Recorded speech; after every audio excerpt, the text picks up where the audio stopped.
Avui he rebut una notificació a través de missatge de text del jutjat d'instrucció número 2 de Girona que deia que havia d'anar a recollir una notificació. Doncs hi he anat i era per dir que no hi veien delicte o un delicte lleu. Aquelles persones que van venir a casa a deixar un lavabo amb insults homòfobs, amb coaccions, abans d'un judici, cap a un mosso d'esquadra, vaja. Resulta que això pareix és un delicte lleu, que res, no el tiré més endavant, clar, perquè potser els que ho feien eren espanyolistes i s'embolcallaven amb la bandera d'Espanya. Perquè quan això passa al revés, ja sabem com funciona, malgrat la feina que es va fer els Mossos per intentar, desmantellar aquesta organització criminal, aquesta gent que, aviam, jo a mi que em diguin una persona que insulta i fa referència a la condició sexual d'una persona per atacar-la, jo veig una mica un delicte d'odi cap a una minoria, cap a un col·lectiu vulnerable, en aquest cas el col·lectiu LGBTI. Però resulta que ni el fiscal d'odi de Girona, el senyor Pillado, ni la jutgessa del 2 ho han vist d'aquesta manera. I han dit que això no passava a ser unes injúries que quedaven en un no-res. Que això també anirà molt bé, perquè si això queda en un no-res, tot allò que tinc amb l'alcohol també hauria de quedar en un no-res, no? Si teòricament unes injúries és un delicte lleu, segons ells, i això acaba en un no-res. O potser llavors el jutge actuarà d'una altra manera.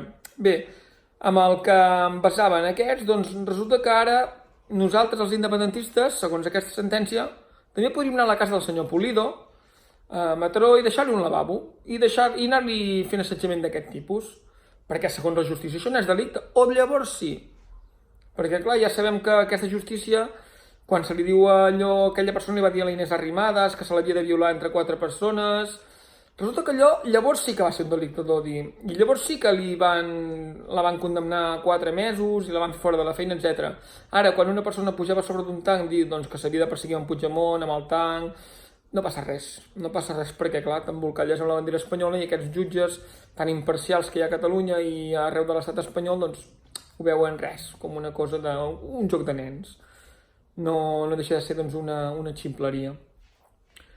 Però després els que defensem utilitzar el català a l'aeroport de Girona, resulta que el senyor fiscal Pillado, si el mateix fiscal d'odi de Girona, diu que allò és un delicte d'odi. Defensar la llengua catalana en un aeroport, el teu dret a utilitzar-la, és delicte d'odi.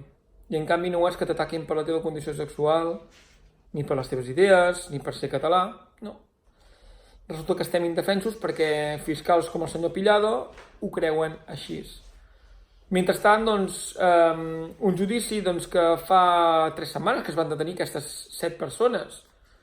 S'ha resolt, ja ho veieu, en 3 setmanes, no triga gaire més la jutgessa de Girona. En canvi, el judici per delictes d'odi que ja va decretar el sobreseïment des d'Olot, el senyor fiscal Pillado ho va recórrer a Girona, i encara estic sense telèfons mòbils perquè la Guàrdia Civil, sense cap ordre judicial, es va quedar uns telèfons mòbils que no es podia quedar i encara no s'ha tornat. Va reclamar fer un buidatge, i suposo que l'hauran fet igualment el buidatge, perquè ja sabem que la Guàrdia Civil i la Policia Nacional és igual, les lleis. Que això sigui al País Basc, no sé què haurien dit els jutges si algun independentista basc hagués deixat algun missatge a casa d'algun policia. Encara que fes referència a la condició sexual, o molt pitjor, a la declaració en un judici. Voldria veure com haguessin reaccionat aquests jutges tan imparcials i tan benevolents i tan professionals que hi ha a l'estat espanyol. Després es poden permetre que hi hagi mitjans de comunicació, hi hagi periodistes que assenyalin a professors, que assenyalin a persones, es pot permetre que a través de les xarxes socials t'amenacin de mort, que et diguin que et fotran un tret per la nuca, que t'ensenyin algun tipus de bales i preguntin quin tipus de bales vols que et fiquem al teu cap, que et fotem pel cap. I no passa res, això no són delictes d'odi, segons ells.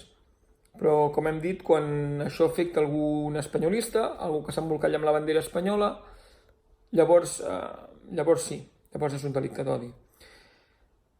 Després s'estranyaven quan els llançaven fems i injustícia de merda als jutjats, però és que aviam si és la percepció que esteu donant als jutges i fiscals de Catalunya, que la justícia és una merda, és la percepció que doneu a la ciutadania. Bàsicament perquè no actueu igual amb els uns i amb els altres. Per això teniu castigats els Mossos d'Esquadra fent hores davant dels jutjats, encara que això representi un perjudici per la ciutadania, perquè això resta patrulles per la prevenció ciutadana. I a vegades et trobes que hi ha comarques que surt una patrulla a patrullar i se n'ha d'anar al jutjat a cobrir-lo.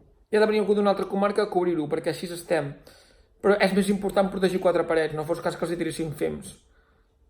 Això sí, després no vagis a casa del senyor Llarena, a casa de cap jutge, a deixar-li cap missatge d'aquests, perquè després sí que seria una coacció i un delicte d'odi. És a dir, així és com tracteu a la ciutadania de Catalunya. Després som tots iguals davant de la llei i bla, bla, bla, bla, bla, bla, bla, bla, bla. Això és la teoria. Però la pràctica és que teniu una justícia, que sou una justícia al nivell de Turquia o de Corea del Nord. És més, diria que potser aquestes justícies encara són més imparcials que vosaltres. Així és l'estat espanyol.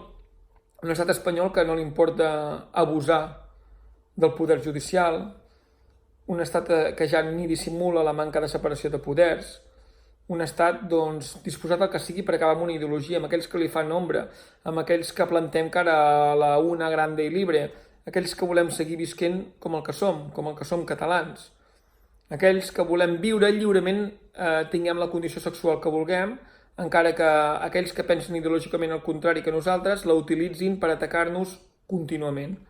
Així volem viure els catalans i tenim una justícia que no ens ho permet. Per això estic convençut que cal tirar per la via unilateral, perquè l'estat espanyol no se sentarà a pactar mai, perquè la justícia espanyola tombarà sempre les lleis que no aniran al Parlament de Catalunya simplement per vulnerar el nostre dret a autodeterminació o per vulnerar la nostra autonomia legislativa, i no hi ha res a fer amb aquest estat. Només la unilateralitat ens garantirà tenir unes lleis justes per tothom, una justícia justa per tothom, i on es persegueixi gent com aquells que van dir que les hemos destrozado el sistema sanitario català. Malgrat això, malgrat que ells van reconèixer que ens van destrossar el sistema sanitari, entre tantes altres coses, encara tenim els colons espanyolistes a Catalunya votant-los i defensant-los perquè segueixin carregant la sanitat i tot el sistema de benestar públic de Catalunya. I així anem. Només la República de Catalunya i Aran aconseguirà que visquem en total llibertat. Visca la República de Catalunya i Aran.